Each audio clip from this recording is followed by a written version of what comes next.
So I'm doing a bit of research as I'm writing this morning, and I really like the researching around the 9 emotional needs.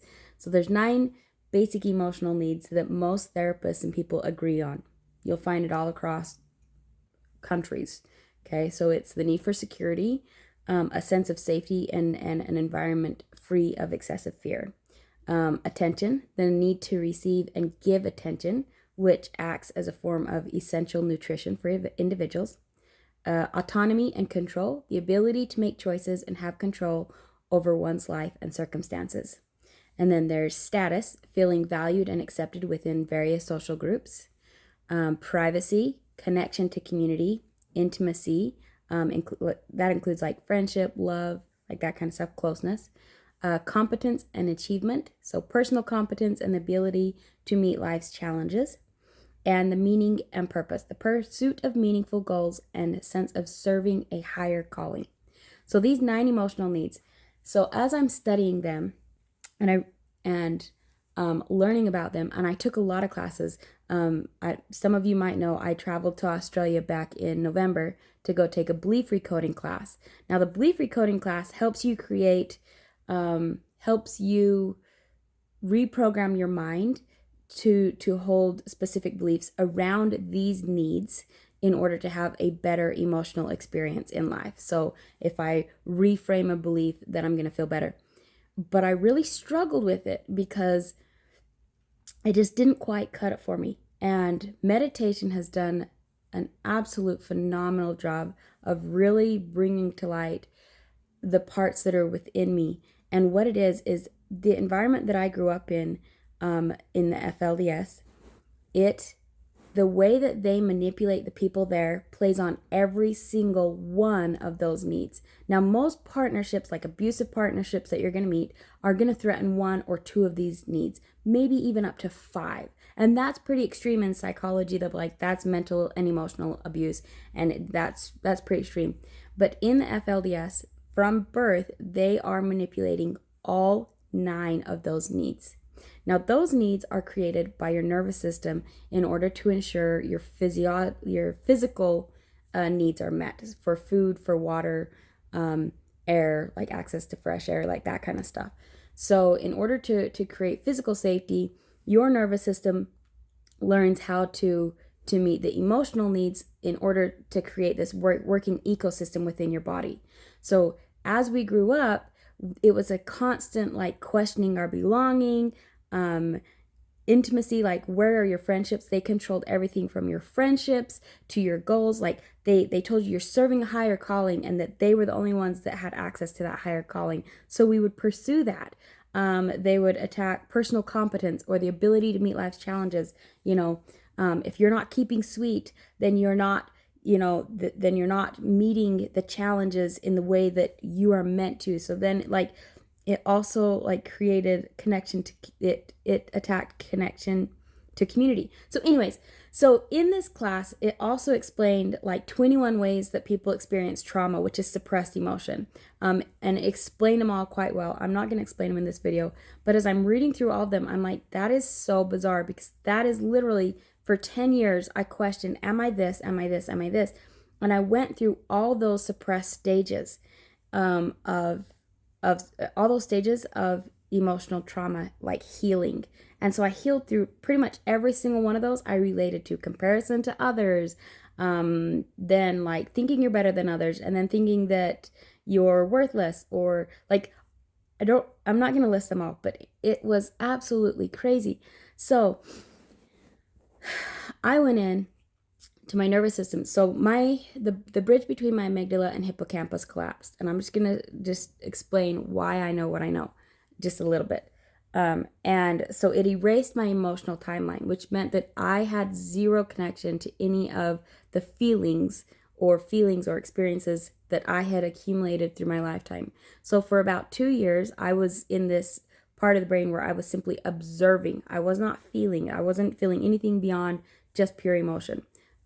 So all my feelings and thoughts about things, it was as if it was someone else experiencing that, and I was simply observing it.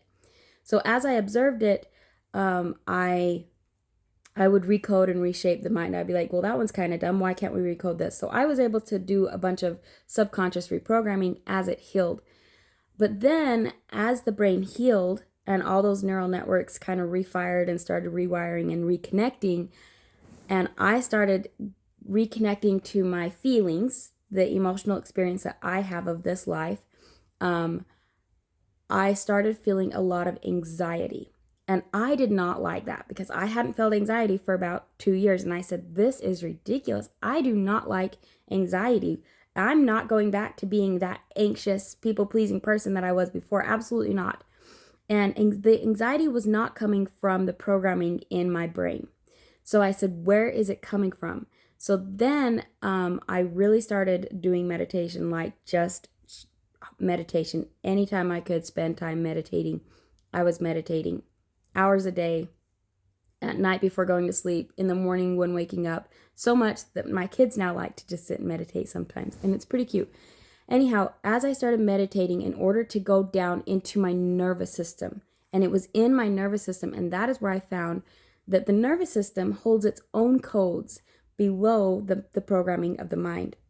And those codes are written off of the body's basic needs. And that's where the 9 emotional needs live, is in your nervous system. So my nervous system, not mine, sorry, our nervous systems, it's made out of mirror neurons. I'm kind of stuttering on this video today. I'm sorry.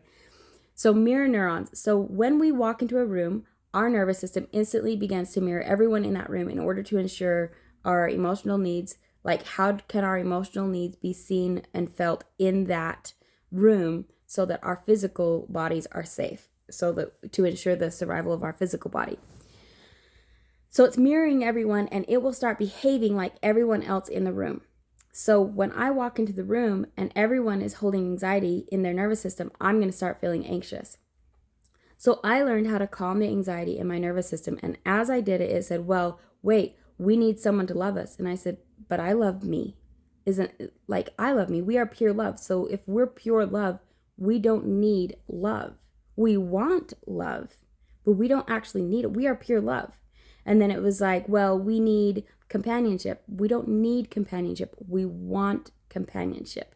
And so I started speaking to my nervous system and correcting it and saying, we don't need this any longer. I am adult. I am perfectly capable of loving myself, supporting myself, seeing myself, meeting my own emotional needs, as you will. Therefore, I don't need to find an external source to meet these needs. I can meet them within myself.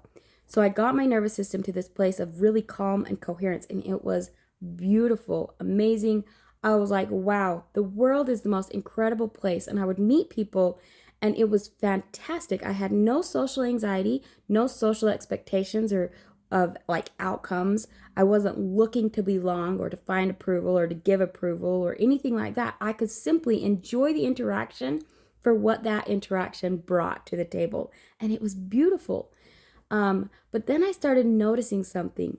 And it was particularly, I would notice that I was feeling anxious or nervous. I'd feel anxiety or just feeling something, and I'd be like, where's this coming from? I don't think this is me. Like, I'm very secure in who I am. And I would realize that it was coming from the people that I was talking to.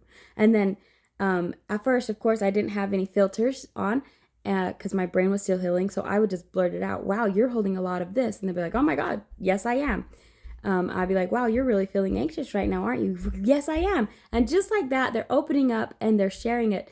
But then I also realized that instead of pointing it out to them and then having that discussion, I could simply calm my nervous system. I could just simply tell my nervous system, we're not mirroring theirs, and create like this force field around me of this coherent force field where I would just calm my nervous system and I say, I'm the stronger, like I'm holding this. And what it would do is they would start mirroring my nervous system. And you could watch their shoulders drop, and we would just have the most wonderful interaction, and they would just be so happy. And in a sense, it felt a little bit like manipulation when I first started realizing it, because I was manipulating it. I often got what I wanted from that conversation simply by holding that coherence. But then I realized that I could simply hold that space, and then they could choose that they are in control of their nervous system as well. And often I will still tell people, just be calm. And I will let them know, like, I've learned how to have a coherent nervous system. So I'm not going to be feeling anxious right now. And it's quite funny. I spent a week with someone who had a lot of anxiety. So the first day um, we were together, I was like, wow, you're holding a lot of anxiety. This is crazy. So I just started calming my nervous system, calming my nervous system, calming my nervous system. Now they smoke, and when you smoke, it suppresses emotion, and that emotion gets suppressed into your nervous system, which can increase anxiety. So I just kept a coherent nervous system. By day 4, they were yawning and so tired and so exhausted, they ended up deciding to not meet up for day 5. And they took the day and just rested, and they had the best day. So then I met them the following week on Monday, and they were telling me how, like, just amazing they felt, and they had so much less anxiety in their system. And I just smiled, and it was pretty, for me, it was pretty fun. Now, I'm not saying that I actually did this. Their system obviously had to be willing to release and let go and, like, mirror mine. But they had ended up, like, had several things good happen for them, and they were telling, like, I just wasn't anxious, I just didn't have this stuff. And I just find it amazing. So that's when I started realizing healed people heal people, not necessarily because we allow people to talk through our trauma, but because if I'm holding a healed and coherent nervous system, then you are going to mirror that. Your nervous system is going to say, we don't need anxiety, and it's going to release that. And from there, you're going to say, wow, hold on, I don't need to suppress emotion. I can bring it up and deal with it. So it creates this calm and loving space. And that is what a lot of, like, spiritual healers do. If you might be, like, a little bit sketchy about, like, spiritual healing and calling it woo-woo, but it's actually not woo-woo. They're working directly with the nervous system. It is the closest thing that is related, because the nervous system and the heart are directly, like, influenced by each other. So the heart is like the seat of the soul. That's where the soul comes into, not the mind. I realized this when I was, like, in that place observing. I always thought the soul came in through the mind, but it comes in through the heart, that spiritual frequency. So in healing, when they use, like, stone healing to clear your energy, they're using stones to stabilize the energy in the nervous system. In Reiki, you clear out all that energy, and you're just holding a space of pure coherence. And so then it allows you to mirror that space. We're not actually affecting or changing anything that you don't want to be changed. Your nervous system has to be willing to reflect ours. So that's kind of what happens. Now, in hypnosis and in meditation, you're actually working with the mind, and you're going into the mind, and you're using the mind to speak to the nervous system, which then speaks to the heart. So you are accessing multiple, like, dimensions of, like, layers of consciousness within the mind and within the body, within the nervous system. It's all there. It's all accessible. A lot of us are just really afraid to go any deeper because we're afraid of what we might find. And the only thing that you're going to find is the story that you're unlovable or that you're unworthy. And then if you go deeper than that, you'll find there's no way you could be unlovable, and there's no way that you could be unworthy. There's no way that you could be less than who you are, than the most amazing gift. And your body loves you enough to hold whatever story you're asking it to. So if you ask it to hold the story that you're unlovable, it will. And you will see proof of that in the universe, because it loves you that much. But the key is to remember that you are pure love, and this is just a story the body is holding for you. So anyways, good morning, peeps. And yeah, may the sun always light your path and the night whisk away your worries. Cheers.